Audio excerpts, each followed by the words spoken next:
Ah! Someone help! This man just touched me down there. The woman's voice echoed through the hall where jazz music was playing. Now in the silent hall, there was a woman sitting down right in front of me, who looked unwell. She was the one who screamed. What? What happened? He touched you down there, that means.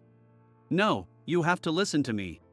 I was only trying to help her, but I couldn't bear the stares of the other guests, all whispering and looking at me. A few days later, for some reason, she showed up at my workplace and said, "I'd booked a private room at the hotel. You need to take responsibility for that day." My name is Kevin Moore, I'm 19. I'm healthy, but I've chosen a somewhat unconventional life.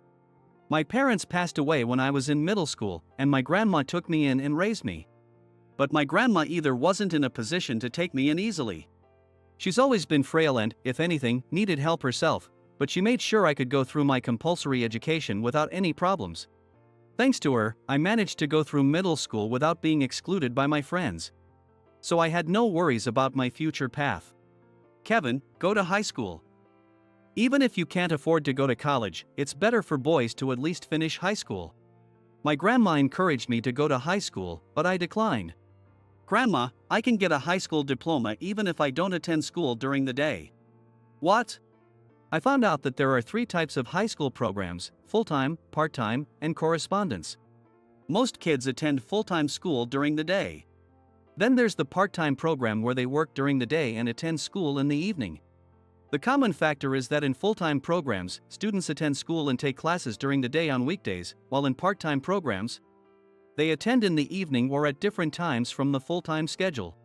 So what is the correspondence? The correspondence education mainly involves learning through communication, so the number of times students go to school is different from full-time and part-time. So if I wanted to work during the day, part-time is fine, but I wanted to be around to help my grandma when her health wasn't good. That's why correspondence, where I could study from home, suited me better. So I work part-time at a food manufacturing plant during the day and study at my own pace. The good thing about the correspondence is that there's no need to worry about repeating a grade. Even so, I've been studying diligently and I'm close to graduating. I've also been working diligently at the food manufacturing plant. I've been working there since I graduated middle school, so I know quite a bit about the work. Fortunately, I already have a job lined up for after graduation. Yes, I'm going to work. But honestly, I'd have loved to continue my studies. Good morning. Hey there. Actually, I have another side to me. Saying it like this sounds cool and I've always wanted to say it, but it's not like I'm doing anything bad. This other side. It means I have another part-time job. My other part-time job is performing at a jazz bar. In other words, I'm a jazz pianist. Not that I've been formally studying piano seriously, but I just pay for lessons with my part-time earnings when I have time. The owner, Mark, gives me lessons, and since I passed his test, I get to perform on stage. Mark, as the owner of a jazz bar, carefully teaches me songs that match the bar's atmosphere. You see, the reason why I want to continue my studies. I have a dream of becoming a jazz pianist. Not the kind who plays classical music on a big stage, but a jazz pianist who performs with saxophones and trumpets on a small stage. Once you get hooked on that unique world, it's hard not to be there. However, pursuing a career in music, even if it's not jazz, requires money. To freely navigate the music world, you need financial stability. I want to live a healthy life with my grandma. That's why I was planning to give up on this dream. Then one day, something happened. During my daytime part-time job, I had an encounter. Once a month, executives from the head office come to inspect the factory. Some pretty high-ranking officials are coming that day. They're here again this month. A bunch of executives. Joseph, a colleague also known as Joe, whispers to me quietly. I nodded and continued working as usual. It doesn't matter who's watching, my work is the same every day, whether I'm being watched or not. Oh, but there's someone I don't recognize. At Joe's comment, I looked up and saw an unfamiliar face. It was the company president, Robert Smith, and behind him, there was a young woman. I know who that is. Kate? She's Robert's daughter, Sarah. She's a freshman at a well-known private university and is involved in a student organization that does volunteer work and plans events. That's what Catherine, also known as Kate, from the same part-time job, is laughing about. As expected, Her information network is impressive. You're well informed. She's also famous as an influencer. I wonder why an heiress would come to inspect a place like this. Joe muttered sarcastically while checking the line of finished products. Indeed, this isn't the kind of place you'd expect an heiress to visit. But I couldn't help feeling envious of her, living in a completely different world despite being the same age, and sighed in resignation. After finishing my shift at the factory and changing clothes, my phone rang.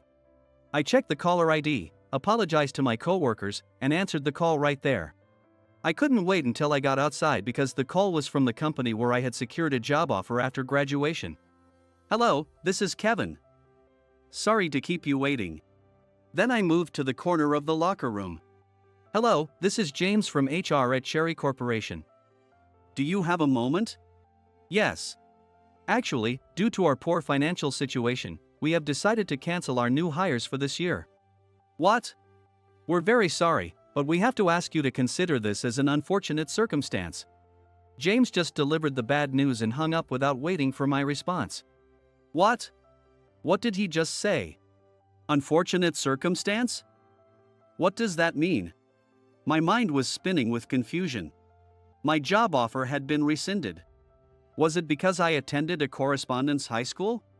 I had carefully chosen what I thought was the best path, and this is the result? What am I going to tell my grandma? In a daze, I headed to my part-time job at the jazz bar.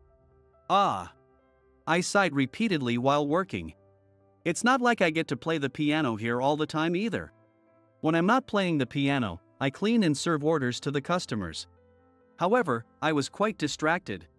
I was aware of it, but the cancellation of my job offer was a big shock. "Hey, Kevin." Mark. "Come to the back room for a moment." "Okay." I braced myself, thinking he was going to scold me for being distracted at work, but Mark offered me a seat and a warm cup of tea. "Kevin, you're acting strange today. Did something happen?" "What?" "Everyone is worried. They say you seem down." Hearing Mark's kind words, I shrank in my chair. But with the warm tea and Mark's gentle gaze, the emotions I had been holding back overflowed, and tears streamed down my face. I stained my black slacks, the uniform of the bar, but the tears wouldn't stop. "Actually, today, my job offer was cancelled." "What?" They abruptly stopped new hires. Since I don't have parents and got my high school diploma through correspondence, I was probably the first to be cut. "Wasn't your job offer with Cherry Corporation? They've been doing well lately, haven't they?" Mark's words made me think, yeah, that's right. That's why the job listing didn't mention anything about educational background. But HR said, due to poor business conditions, we're canceling new hires. It wasn't a big corporation. Still, my grandma was so happy when I got a job offer from such a decent company. "Hey, Kevin." "Yes. If you want, why don't you keep working here?" "But I know there's a difference between a part-time job and a full-time position, and you might have other plans. But I'll do everything I can to support you, okay?" "Okay." I appreciated Mark's kindness and increased my hours at the bar. I wanted to earn as much money as possible. "Kevin, there's a student group reservation on this day, can you work a full shift?" "Of course." A student group. I had heard that term somewhere recently. Which university's student group is it? That famous private university. Oh. I remembered. It was the daughter of President Smith who had come to inspect the food manufacturing plant. Kate had mentioned the student group the daughter joined. "Kevin? Are you okay?" "No problem. I'll do my best that day." She probably didn't even know, let alone remember, the face of a part-time worker at the plant. With that thought, the day arrived. The students who came to the bar were all glamorous and sparkling. A world I had no connection to. Instead of feeling envious, I focused on my own job and carried out Mark's instructions. Knowing my dream, Mark gave me the opportunity to perform a few songs as an introduction. While playing the piano and observing the audience, I noticed something. Sarah, the daughter of President Smith, looked unwell in the corner of the bar. However, from the way other members were talking to her and trying to assist, it was clear she was the organizer of this event. An organizer at such events usually can't really enjoy themselves. They have to constantly keep an eye around to make sure everyone else is having a good time, and it's their job to come up with the plans. If the initial plan is poorly received, they need to have backup plans ready, so there's no time to relax. It's tough for a freshman to take on such a role. She must be having a hard time. Not knowing much about how universities operate, I wondered if this was normal as I finished my performance and started helping out in the hall. "Miss, are you alright? Ha? Shall I bring you some water?" I asked her as a hall staff member. "I'm fine. I just stayed up all night planning today's event." "I see. Please let us know if you need anything." I walked away, but I was worried about her staying up all night. However, I couldn't just focus on her. While doing my job, I listened to Mark's solo performance. I saw Sarah unsteadily heading out of the hall, probably to the restroom. However, she suddenly collapsed as if she had gotten dizzy, and I immediately rushed over to her. No one else noticed because they were all engrossed in Mark's performance. "Miss, are you alright?" I spoke softly while approaching her, but she didn't respond. If she was in such bad shape that she couldn't hear me, I couldn't just leave her there. Then I said, "Miss, excuse me," and touched Sarah to help her stand up. First, I intended to move her to the staff resting room where she could take a moment. I thought if she could rest there, she'd feel better. "Ah!" But as I supported her, she suddenly screamed. I was startled but kept holding her to prevent her from falling. "No! Someone help! Oh, miss, hold on!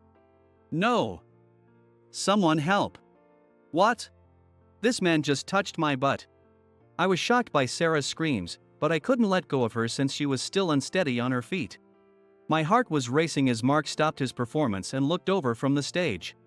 The gathered students saw me holding Sarah's arm as she sat down, and they started whispering among themselves.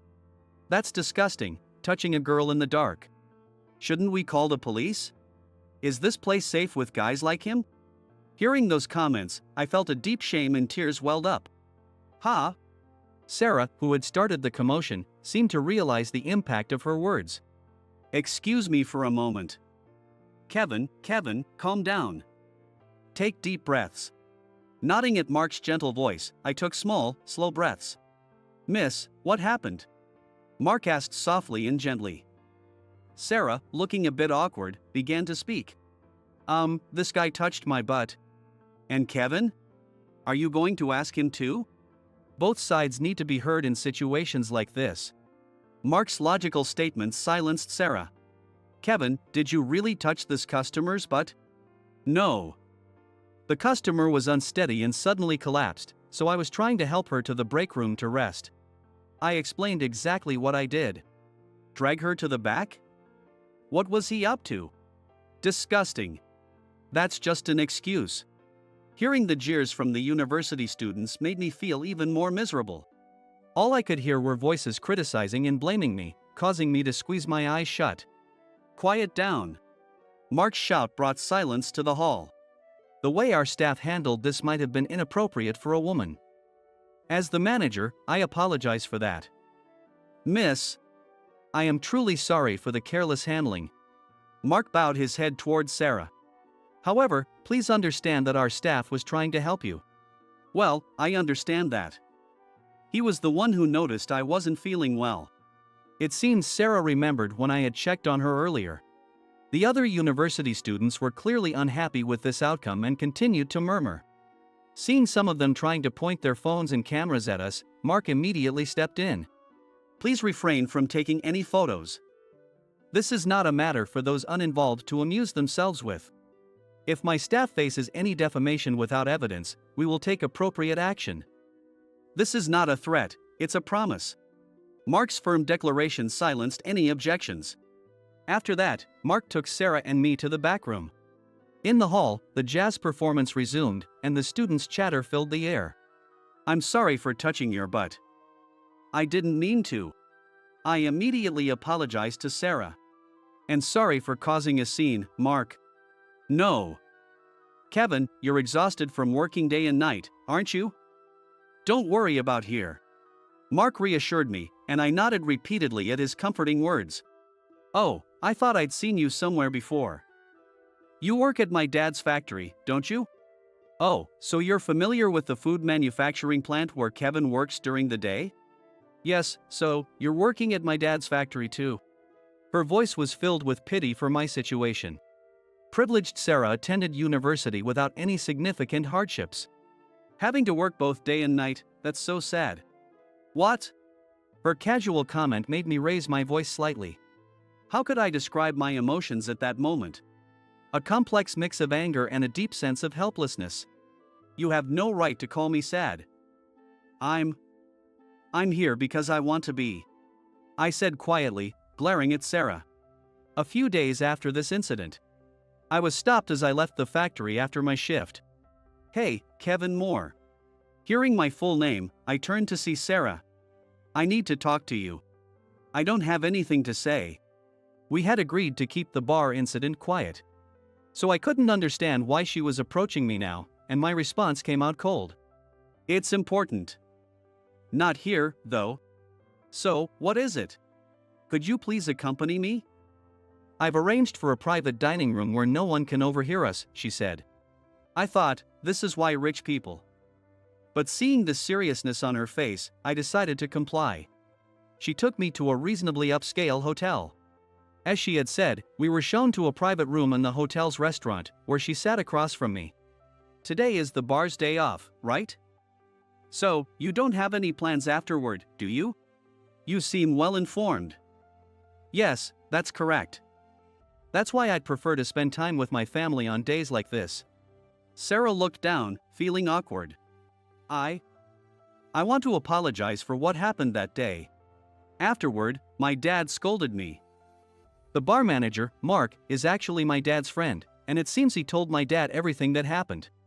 I was somewhat surprised by this revelation. I didn't know that Mark and President Smith were friends, which explained why Mark was so understanding of my situation. My dad scolded me. He said I took on the student group work half-heartedly, ended up getting sick, caused trouble for everyone, and said awful things to someone who was working so hard. He made me realize how spoiled I've been. Sarah said calmly, looking like she was about to cry, which made me feel a bit uncomfortable. I'm quitting the student group. I see. It was probably for the best. There was no point in staying in a group that pushed her to the brink of collapse. By the way, your piano playing that day was wonderful. Oh. Thank you. I replied vaguely, surprised by Sarah's sudden compliment. Hey, have you thought about furthering your studies seriously? What? You love playing the piano, don't you? I do. But if you've heard about my situation from Mark, you should know that's not possible. Currently, my highest level of education is a high school diploma, but some people still mock me for attending a correspondence high school, considering me as good as a middle school dropout. My only family is my grandma, and we can't afford the expensive tuition of music education. I can't burden my grandma. Did you know that my dad runs a scholarship program for arts universities? No, I didn't. If you're financially struggling but have good grades, they cover not only tuition but also provide a monthly stipend equivalent to a full-time salary. You know what I mean? Hearing this, I started to think. I fit the criteria of being financially struggling with no parents. But what about my grades? I thought about how beneficial the tuition and monthly stipend equivalent to a full-time salary would be, but then shook my head. Even so, my grandma is already elderly, and I want to be close enough to help if anything happens. Additionally, the school offers grants that don't need to be repaid. With these combined, you wouldn't have to worry about money and could focus on studying freely. Mark said you have the talent to qualify for these scholarships and vouched for you to my dad, Sarah continued. Mark did? My dad also said that seeing your hard work at the factory, he fully supports you. How about it? Are you willing to give it a try? Her offers sounded incredibly appealing. Of course, you can continue working part-time at the factory as long as it doesn't interfere with your studies. Your salary will even increase. If the commute or physical strain is an issue, my dad said he could help find a different job for you. Something that balances well with your studies. Why are you going this far? I was confused by the sudden offer. From the incident that day, I realized that my involvement in the student group was mostly self-serving. I claimed to be helping those in need. But I was just indulging in a sense of self-righteousness, she explained. What do you mean? That day's events made me realize it. I'm grateful to you for giving me that wake-up call. So now, I want to help you achieve the life you truly want, Sarah said, looking up at me with a slight tilt of her head. Or is this just another act of self-indulgence? I gently shook my head at Sarah's self-deprecating comment. No, it's not. Thank you for telling me about this opportunity. But, as I said this, I wondered if I really had the ability to succeed in this new path. Even if I followed the path I loved, I was unsure if I could make a living from it. To be honest, I was scared. But, be clear, she urged. Yeah, I replied. You have talent. Both my dad and Mark believe in you. And of course, so do I. Really? Absolutely. You have many people supporting your dream. Sarah's kind yet strong words washed my hesitation away. Responding to her encouragement, I found myself saying, thank you. I'll give it a try. Sarah smiled at my response. I heard that loud and clear. A man should keep his word once he said it. Of course. Good. And one more thing. One more thing? Take responsibility for touching my butt that day, Sarah said with a triumphant look on her face. I was momentarily stunned, then broke into a smile. Ha, you know that was your own doing. I couldn't help but laugh as well. Now, let's enjoy our meal today, and we'll discuss the details later. I've never dined in a private room before. My dad said this is his way of saying thanks, so order whatever you like. The shrimp ahijo here is delicious. Watching her laugh so joyfully in front of me, I felt a mix of confusion and happiness about this unexpected opportunity. Determined to face my fears, I decided to pursue my dreams wholeheartedly.